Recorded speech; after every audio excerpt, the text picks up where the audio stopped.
but I'm sure it was a pain. Well, and with that kind of weight on the power lines, I can't imagine that at least some folks didn't have any power. I can imagine that. I mean, but the weather here, I mean, if someone were to break a water main, we could pretty much see the same thing here, too, with the cold temperatures that we have. Absolutely. With temperatures in the single digits, can almost be an instantaneous freeze. If you've ever done the experiment before where you've taken a cup of boiling water and tossed it in the air. Chris did that last year. It's pretty interesting. You have to do two things. Make sure that water is boiling hot when you step outside.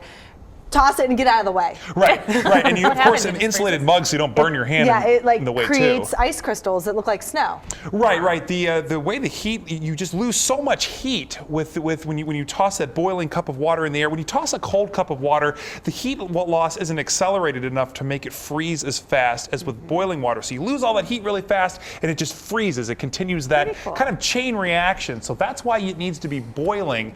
But if you're going to do that, use an insulated thermos or something like that to avoid boiling, or rather to avoid burning your hand, because it's cold out there. And it'd be cool to do that experiment, but temperatures, while they're in the single digits, just might be above that threshold to do that experiment this morning. Anyway, right now we've got a beautiful view on our Kettering Health Network Skycam. The sun is shining and temperatures are bitterly cold. We're all in the single digits right now, 5 and 6, very popular numbers on our map in many communities. But when we factor in the west wind at about 10 miles per hour, that's dropping our wind chill to about 10 below in Salina and Greenville, Sydney at 11 below, 8 below at the airport and up in Bell Fountain, 7 below in Urbana and Springfield. That's why the National Weather Service has issued a wind chill advisory. That'll run until 10 a.m. today for everyone in the Miami Valley except for Butler and Warren counties. But no matter where you are this morning, if you're in Springboro or Hamilton or Middletown, it's still cold. So we're going to have to watch out and bundle up no matter where we live. But looking at this afternoon, temperatures are warming up into the middle teens. So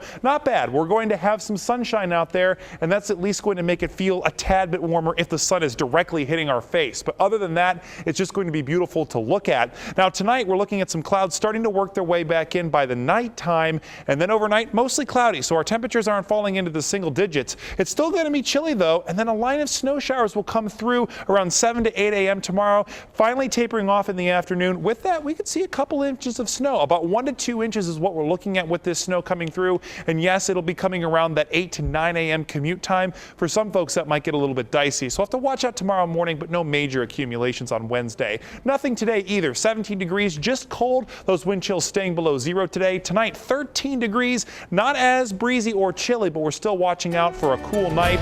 And on Wednesday, we look at that light snow. But what we're looking at for Friday is what is concerning. A panhandle hook low pressure system is heading east from Oklahoma and Texas. And what this is going to do is we have a couple possible scenarios. The first possible scenario brings the low a little bit closer to the Ohio River, and that means some heavier accumulating snow could make it into the Miami Valley as the storm continues to track up to the northeast. It does look like that the folks in Pennsylvania, New York, Boston area will be getting some heavy snow. Now, the second scenario is when we see this low taking a more southern path. That keeps the heaviest snow away from the Miami Valley and as close as southeast Ohio, but we should just get minimal snow if the low decides to take this track and then move up to the northeast. So still the northeast getting a lot of snow. Whether or not we get much snow from it is the question at this point, but we still have that chance on Friday. So I put a 60% in. We'll know more as we get closer and closer as the models start to agree on that. But over the weekend, Saturday and Sunday, temperatures in the mid 30s, and then next Monday we could have a mix of rain and snow. And we'll send it over to Natalie right now with a look at your traffic.